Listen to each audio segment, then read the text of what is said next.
Hey divas and divos, it's your girl, your favorite astrologer and birth chart reader, Synastry breakdowner, Alexis. What's up, you guys? It's just been a crazy time. My birthday was on the 19th. Boo, boo, boo, boo, boo, boo, boo, boo. If you guys want to celebrate with me, give me a little tip or something, feel free to.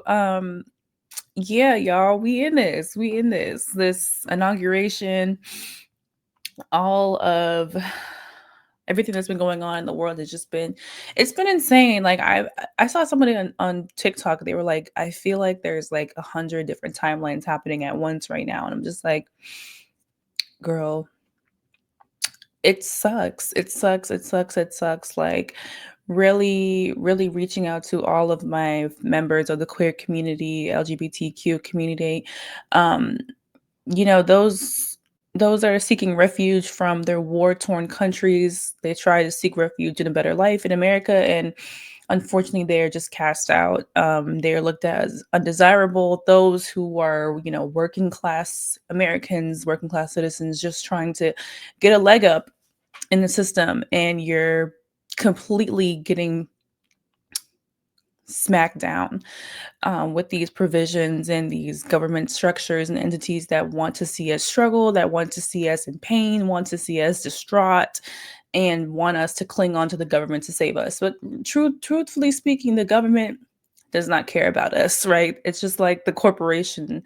They only see us as numbers. They see us as, laborers wanting to follow through with their own mission and their own goals that they have set out for their companies, right? Profit over people.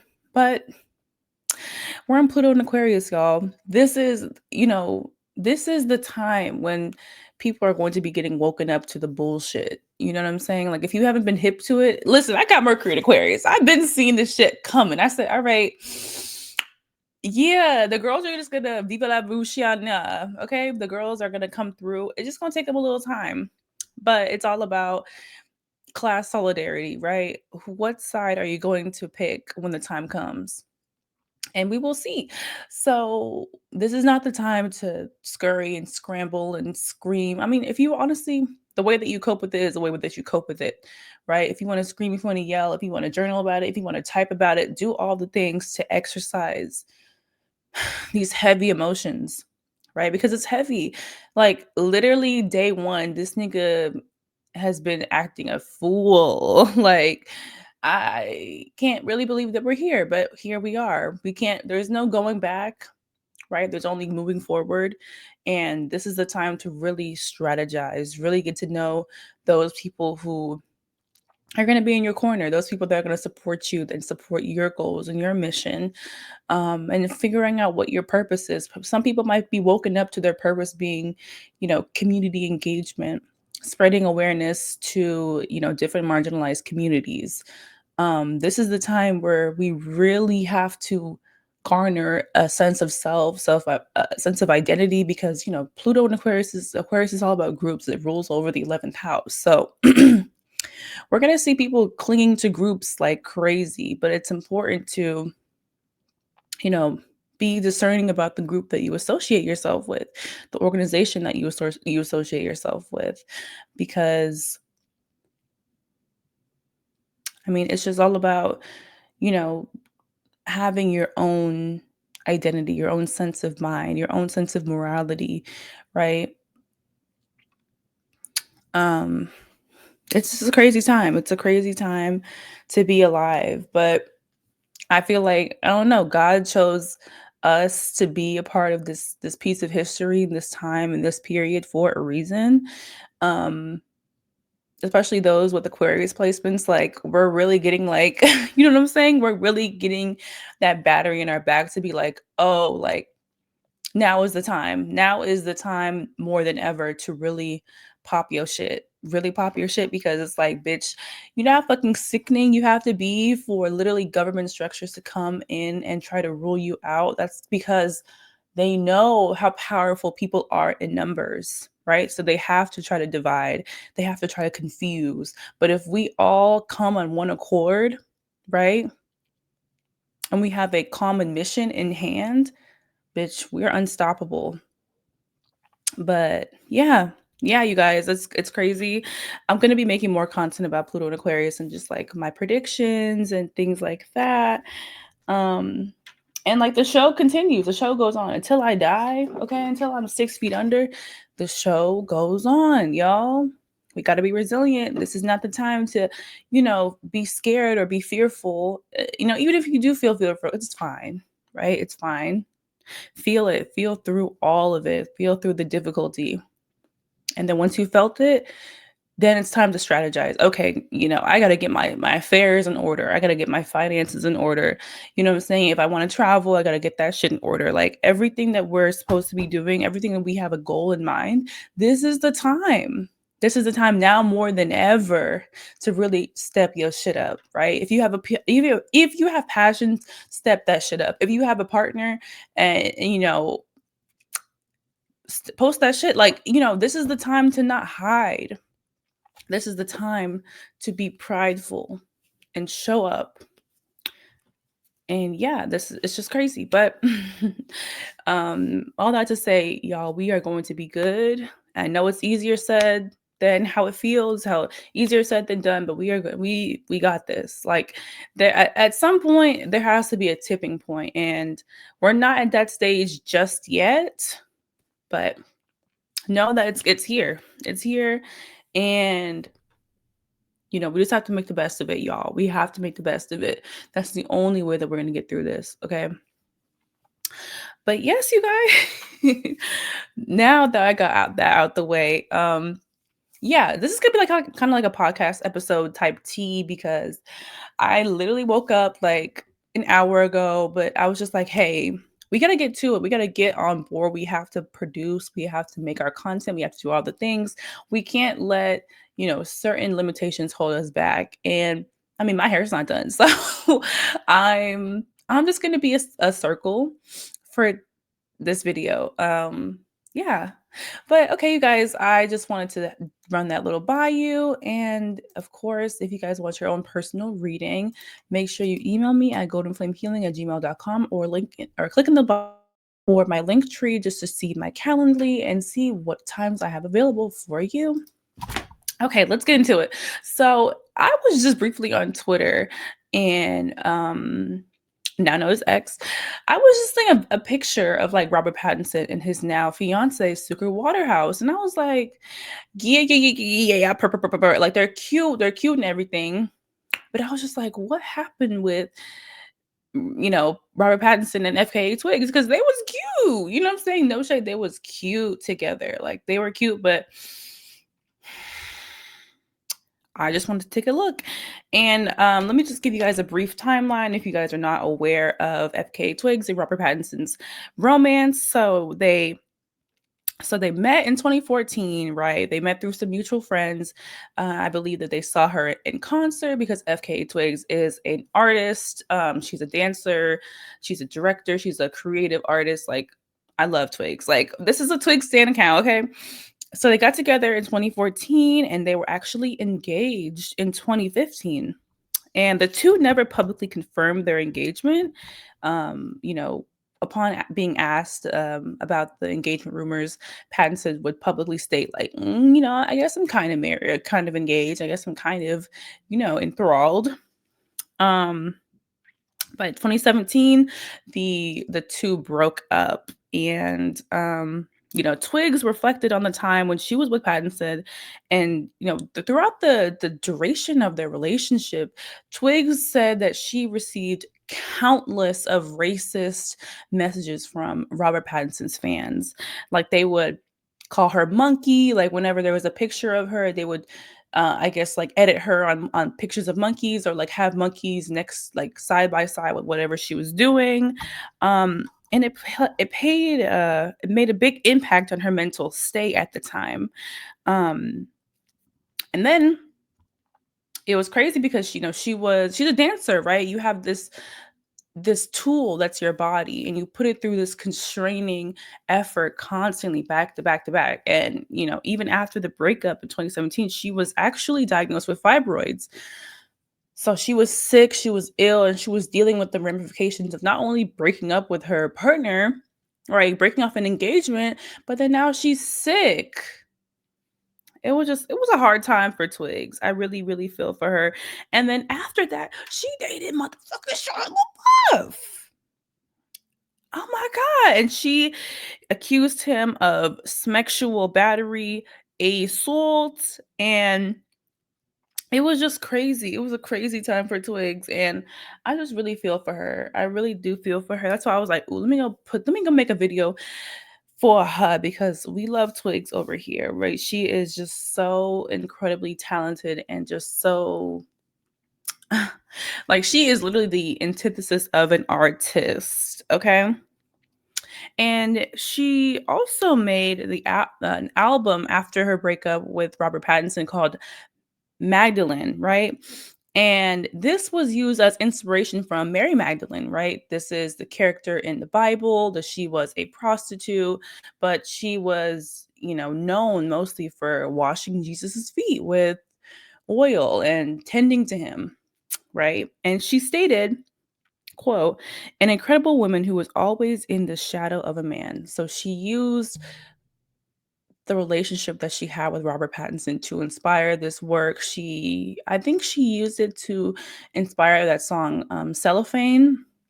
Such a good song. Like, oh my God, such a good song. Like, stop. That's why I was like, girl, like yeah, that's what happened. It was a picture of Robert Pattinson and, he was smiling, whatever, doing his little smile. And someone was like, girl, I don't forget what you did. And I was like, oh, I don't forget what you did either.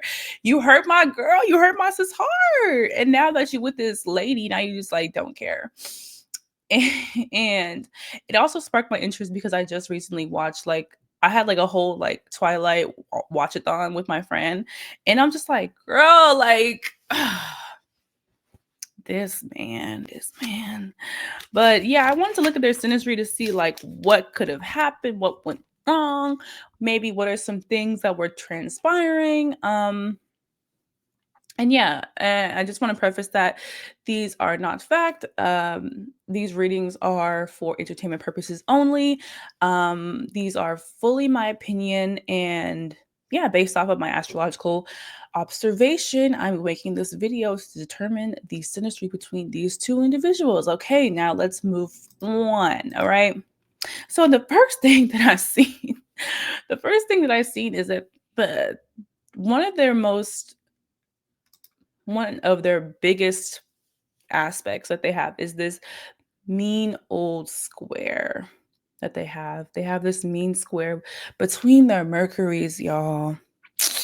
Between their Mercuries, right? Mercury is our internal processing. It's the way that we communicate. It's our speech. It's our, it's our vocal tone. It's the information that we use from the world to process and to perceive the world around us. It's our own thoughts, it's our own mindset, you know? And with Twigs, so Twigs is in the circle in the center. She is the blue, and Robert Pattinson is in the red. So with Twigs, I mean, come on, like I love her now. Of course we have the same Mercuries. Like, yeah, robot twins. So she has her Mercury in Aquarius and he has his Mercury in Taurus, right? So when you have a square in a synastry, this isn't the worst thing in the world, right? But this indicates a sense of tension, a point of friction in the chart. And when you're in a relationship with anybody, you're going to have friction because it's two people coming together to do life with. Um, but when you have harsh aspects to the Mercury in a synastry, that's literally like you and this person do not see eye to eye. And this can be a good aspect in the terms of like you get to observe different preferences, different perspectives from different people. You both bring your own perspective to the relationship to then, um, you know, give each other a more expansive point of view. But this is a fixed Mercury, right? Sorry, what with Mercury and Aquarius, right? Mercury and Aquarius, they're open, they're innovative, they have, these fantastical thoughts, right? Because it's ruled by Uranus, co-ruled by Saturn, but it's still fixed, right? It's fixed on their perspective. It's fixed on their innovative mind. And with the Mercury and Taurus, We already know about Taurus. Like this can be someone that's very stubborn as well. This is grounded earth, right? With Aquarius, it's fixed air. So there still is that airy element of like curiosity and being open and allowing new ideas to come to the terrain.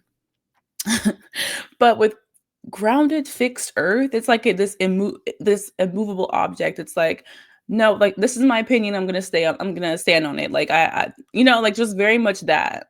Very much like, oh no, this is what I think, and this is how it is, and this is what's true, you know? And to have these two fixed polarities come into question in their Mercury, this could cause a lot of frustration because you and this person do not see eye to eye, right? You and this person did not see eye to eye. And I was like, dang, dang, dang. Another thing that I've seen that because I don't have their birth times, I can't see like the house placements. I can only really see like the planetary alignments aspecting other planetary alignments. But the other thing that I see that was really interesting was that his Saturn in Sagittarius is on her Mars in Sagittarius. Right? So Saturn is karma, Saturn is restrictions, Saturn is hard lessons. Um and with the Saturn in Sagittarius, right? This Saturn ruled by Jupiter, um his beliefs, his philosophies, there could be some lessons impacted on her drive around her sex. um Even with her Mars and Sagittarius, this could indicate, traveling, someone that is like a traveler for work and she travels for her job, right? She's an artist, she travels to different countries, different cities, right? She's constantly on the go. But with Saturn here, there could even be more restrictions of just like this fluidity of travel. Like this could even look like traveling for sex, traveling for the partner, very motivated by travel, motivated by, philosophy, by language, by um being motivated just by her own spiritual capabilities. But with his Saturn there, it's like almost like there's another point of tension there, right? There's another point of tension there. Ooh. And with her Venus and Pisces, it's squaring that Saturn as well. There's just a lot of restriction on his end on her motivations, right? Her values with that Venus and Pisces. Like he could be somebody that shoots down a lot.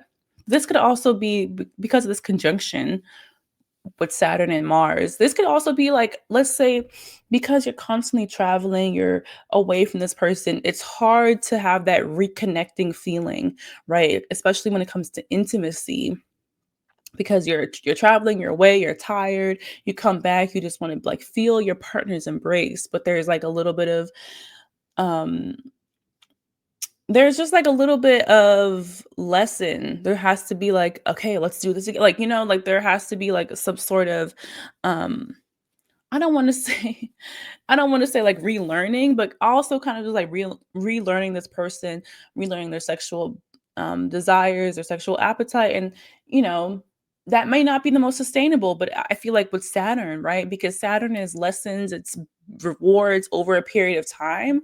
Initially, there could be a little bit of like difficulty or tension, like, oh my God, this is kind of annoying. Like, I just wanted to just be easier. But over time, you start to get into the pattern. You start to know the person a little bit more. You start to get more adjusted into this dynamic. Um, but they're both rising stars, and sometimes you don't have that, that privilege of time, that privilege of consistency. So that could have also been a really difficult aspect as well. Um, sorry. I'm trying to look at my notes. But one thing I did like, so they have another strong aspect. So she has Pluto and Scorpio, and this Pluto in Scorpio trines his moon, and trines in an aspect or synastry aspect. These are very harmonious energies, right? The planetary energies align well so that they can work in tandem with the dynamic. But Pluto is control, right? It's transformation, it's death, it's rebirth, and it's making a positive aspect to his moon, to his emotional processing, his personal world, his personal bubble. And with it in Cancer, like he can be, he can put off as just like he's just like this manly man, but he is, with that Cancer moon, like he can be very, very sensitive, right? But with her Pluto aspecting that moon, she could be someone where she adds a lot of her own like intensity to his inner world. She is somebody that adds a lot of life, a lot of passion, right? A lot of dedication. But this could also even be like her can having like her could she could yield and wield a lot of power in his personal life, right? Like she understands the wave of emotions, right? The wave, the moodiness of Cancer, and she can ride that wave with him. And she almost can just be like a domineering force, right? But with heteronormative relationships, that can be very scary for a man because a man doesn't want to feel emotionally vulnerable by a woman that he thinks that could manipulate her. And I'm not saying that she manipulated him, but just having that vulnerability, and maybe you kind of suspect that somebody has a higher capacity at emotional understanding, that could be really triggering for a man, right?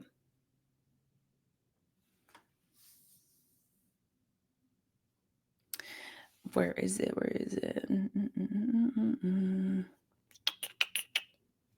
Yeah, and there's Mercury. His Mercury in Taurus is opposite her Pluto. Again, there is just with a malefic like Pluto opposite Mercury, she can just really be like a domineering force. So having to balance like his own mindset, his own beliefs versus like just her aura as it pertains to just who she is. Like she's a very commanding force. I wish I could just see what house these areas are in. But when my sis twigs, and I feel it. We have everything, not everything, but we have this planetary alignment opposite, right? So she has a Venus in Pisces. And she has a Venus in Pisces square her Mars in Sag. She got Venus squares. She got Venus square Mars, y'all. Oh my gosh. One of the things that a Venus square Mars individual will have to confront is that there's a tension between, right, her values and her sex that she's gonna have to come to realize. Like she may value one aspect, but she desires and craves something else. That always it's like her heart and her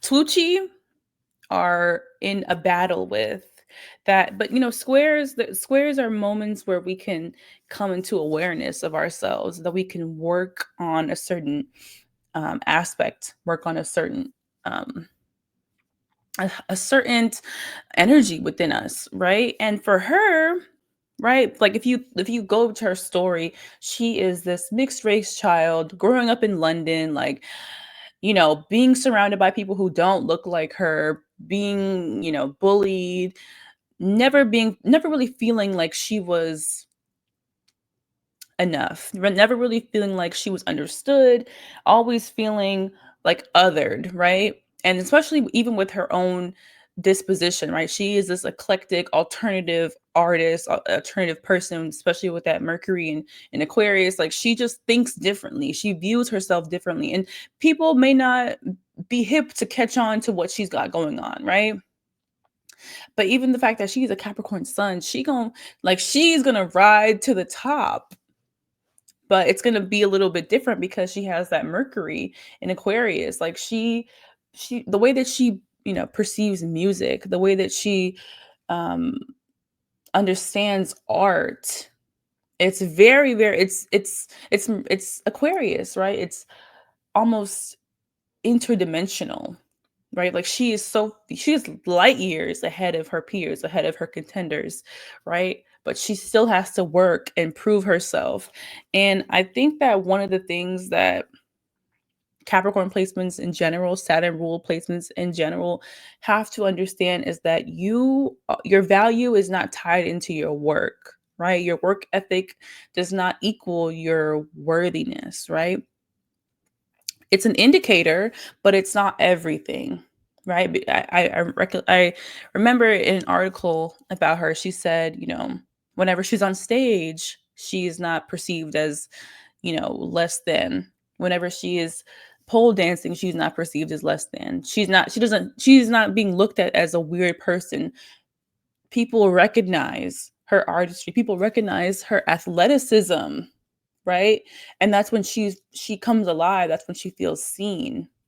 But there needs to be a reckoning of just complete self-worth, like having this beautiful long-standing career is great, it's everything, it keeps the lights on, right? But that is not your self-worth. Your self-worth is so much more than the work that you produce, right? You just are worthy. Nobody can take that away from you. Nobody can tell you that you're worthy. You have to intrinsically believe that you are worthy outside of these external validations. And even with this relationship with her and Robert Pattinson, let me see how much time I have. She spoke about how she was validated by this white male, right? He validated her beauty, Robert Pattinson. And with their relationship, the strain on their relationship was the distance. It was the difference of work schedules. It was the difference of who she was. She's just this, ignat. She's just like this eclectic beauty that has her own sense of style, her own sense of understanding the world around her. And Robert Pattinson is just like, I am guy. You know what I'm saying? Like he's like, I'm just a chill guy. Like they're just in two different worlds. Like she is over here like literally making art of her body, making art like of her pain and her suffering, using her body as an instrument. And he's like, I am boy. You know what I'm saying? Like, and that's not to shit on Robert Pattinson, but it's just like I fear, might just be too powerful for him. And that's fine. And that's fine. And that is fine. Because even looking at their synastry, it's just like, girl, where their Venuses aren't even talking. Like his Venus and Gemini, her Venus and Pisces, naturally that would square because they're both mutable signs, but they're just so far they don't even contact each other. Like, girl, what? It just gives like I have a theory, but we'll get to that. So she's a Capricorn sun, right? Boop, boop, boop, boop, boop. Okay. He has his Mars in Capricorn. Okay. Mars in Capricorn, Venus in Capricorn. This can be an indicator of, a social climber, right? And with, you know, his Mars, his Mars in Capricorn, it plays really well with his sun in Taurus. Like this is a really grounded individual. I mean, even with her sun, their suns are in a positive aspect, but the sun is our ego, right? So they could be very, they're very driven by stability. They're very driven by groundedness. They're very driven by accomplishment, right? So even with his Mars conjoined to her sun, she could really highlight a lot of his own motivations for status, for reputation, right? This is Mars ruled by Saturn. This is a very, very like strong-willed, dedicated Mars sign, Mars placement, right? Saturn, Capricorn rules over the 10th house. This is like career, prestige, public reputation, you know, and her son that works, with her, with their public recognition, like together they were photographed, they photographed really well. They, their union sparked a lot of criticism, it sparked a lot of outrage, it sparked a lot of publicity, which was great for his career, right? It was great for his motivation, was to like be on top.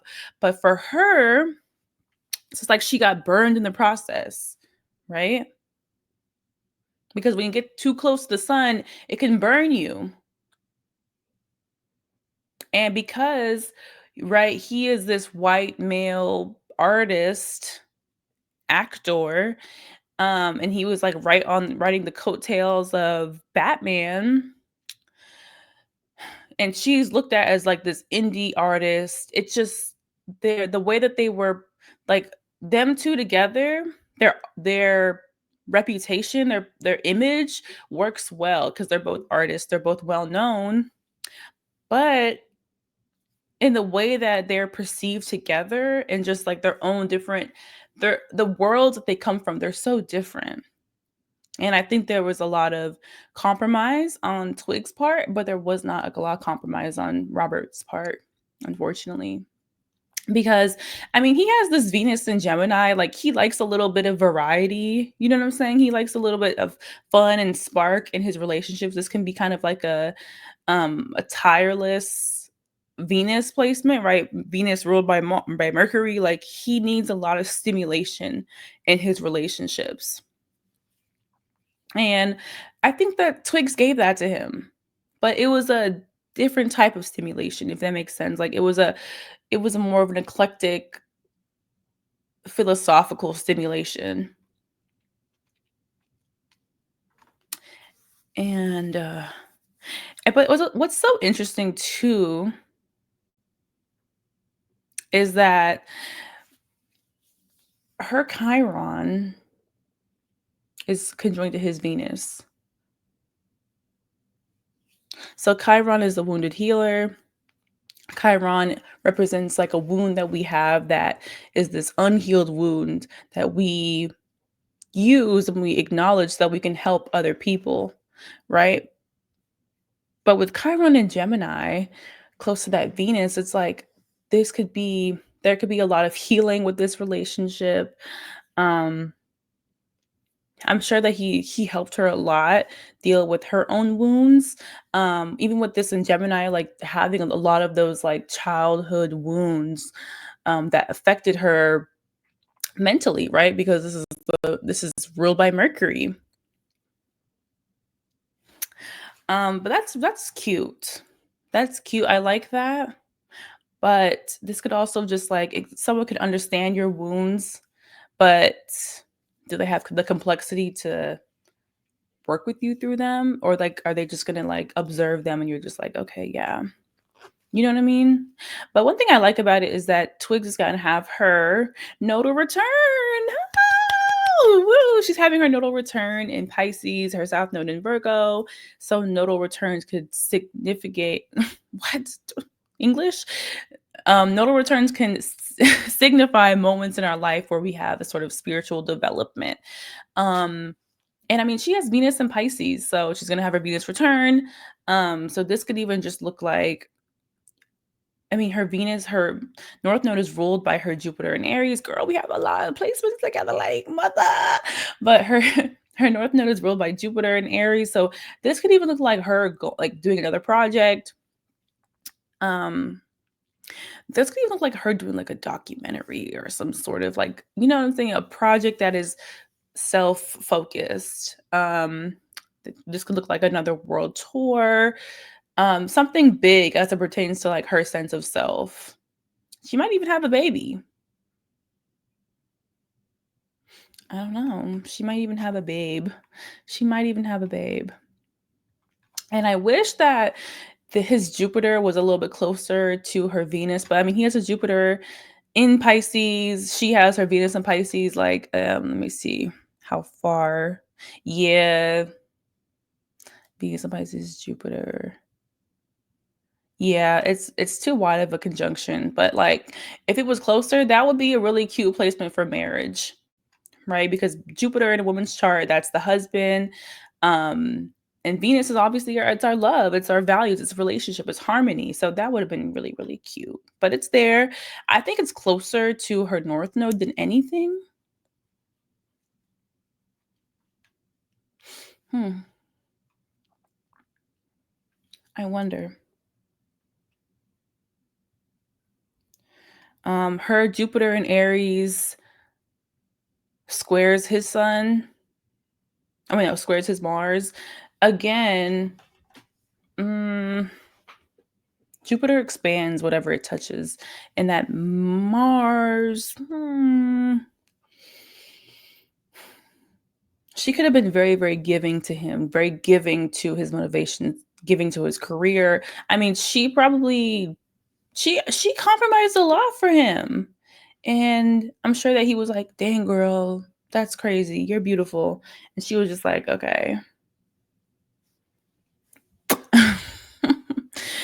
um Yeah, this is pretty much what I see. I mean, the fact that, even the fact that she has her moon in Capricorn, he has his Mercury, he has his Neptune there, like, but she natally has moon conjunct Neptune. So like he could have been like another, I guess, reminder of some like illusionment that took place in childhood. He could have like another influence on that. I mean, she has all of this energy in her moon, like Uranus conjoined to Saturn, conjoined to the moon. Like, this could just be like a very chaotic upbringing, a very chaotic home life. But she utilized like this, like, okay, moon conjunction to Neptune. This could even look like her just being very, very intuitive, like very, very, very, very, very intuitive person. But she has sun in Capricorn and moon in Capricorn, like my sis, my Shayla, like, oh my God. She just wants someone to love her and understand her, but she's just like this eclectic artist where she's just like too otherworldly that people like, for me, and this is my opinion. I'm sure that he loved her. I'm sure that she loved him. But in my opinion, with all this synastry, it gives like he was very fond of like her her drive. He was very fond of like her artistry and her dedication, right? Like it's giving like fan. It's giving fan, and he realized he was like, oh shit, like this bitch is mad powerful, and he was just like, okay, I can't do it. I can't do it. And that's fine. That is fine. But yeah, you guys, oh my gosh, my readings be so long. Ah! But yes, you guys, that's it. Please let me know if you guys resonated or if you have any more information about Twigs and Robert Pattinson. Please let me know down in the comments. What do you think happened? What do you think about the reading? Please let me know. Give me all the reviews. And always make sure you like, comment, and subscribe. But thank you guys so much and have a great rest of your day. All right. Bye.